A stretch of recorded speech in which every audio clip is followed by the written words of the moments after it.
G'day, welcome back. It's Chris from the Hagon Factory. So this week we're going to have a look at the latest find, which is a 350 all-alloy Mack engine. I don't know what internals it's got in it, but we'll crack it open together and we'll have a look. We've got the t-shirt giveaway, and we'll look at changing the bracket on the 350 Velocet Hagon muffler. So let's get into it.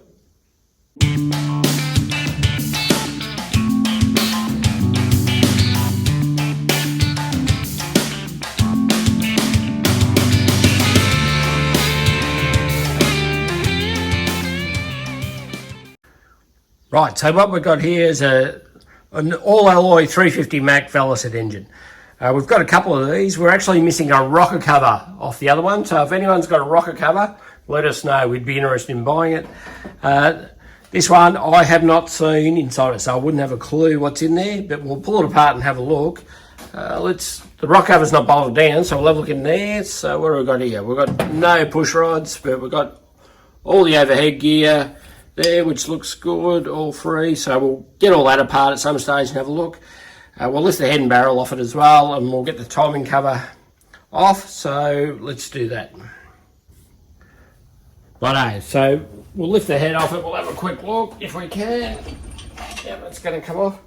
So we've got all the rocker gear. We've got a little bit of porting by the look of it.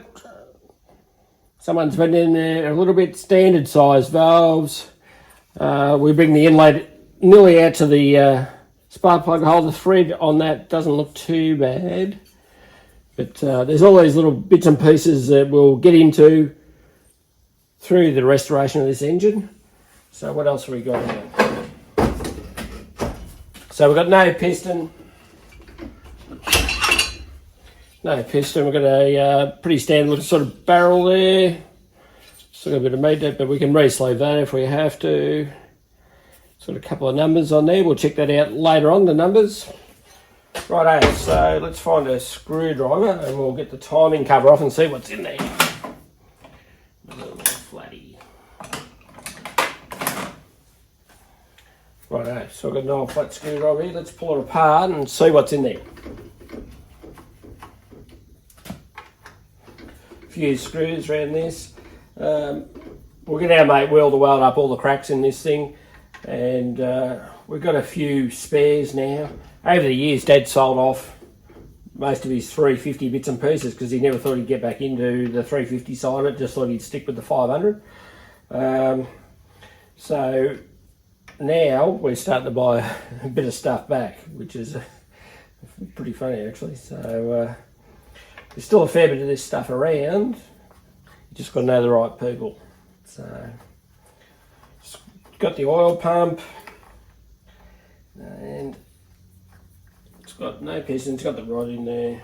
So, but let's have a look with nil in there. We've just got a couple more screws to go. No magneto on this one, so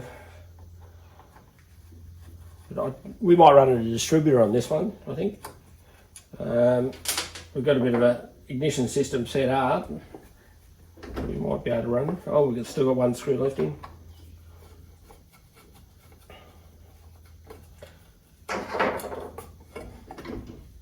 Righto. So still got timing gears. We've got the cam followers, which is good. It's fantastic. We'll have a look at those, get those out and inspect those and see what cam it's in there. But what we're going to do is we're going to pull this apart and we're going to give it the hydro blast, and we'll go through that. You'll be amazed how this comes up. What I might do is I might set the other engine next to this one after this is blasted, and you'll be very surprised. It'll come up better than you, and can't wait. Righto, so back on the 350 Velo. So as you know, I've mocked up the exhaust the best I can. Got a few brackets. I've got this steel bracket here. What I think I'll do is take the swinging peg off now, and we'll make an aluminium bracket. So we'll run a piece of aluminium behind the peg and back up on a bit of an angle, like a big long triangle there. So we'll have a look at that today. I'll show you how I'll mark it out, and then I'll cut it out on the bandsaw and we'll go from there. When I measure up all this stuff, I use a dressmaker's tape measure. which is fantastic because it's nice and flexible. I can get around all the curves and work out exactly what I need. So at the moment, I've got about 46 centimetres. So I'm going to put this onto a piece of aluminium, and we've got an angle gauge as well to work out the angles there, so I can transcribe those across. So we'll just have a quick measurement here. We'll do about 30 mil to start off with. That'll give us plenty of meat to muck around with, and bore the hole, and then we can trim it down to the right size to go in this bracket.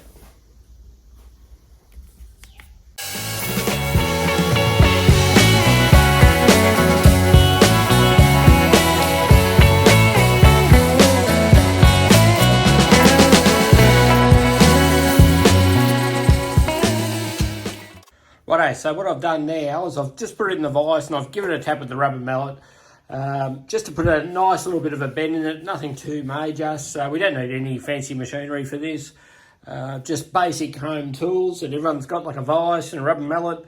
You just take your time, and I'll show you the end result. I'll put the other bend in it now and then we'll have a good look at it. Right, so as you can see, I've taken the bracket off here and I've made it out of aluminium. I've got all the same sort of bends in it, close enough, modified it a little bit, changed the bend, and now we're just going to bore some holes in it and we'll bolt her on, and then we'll have to work out the foot peg holes, the swing peg. So let's do that.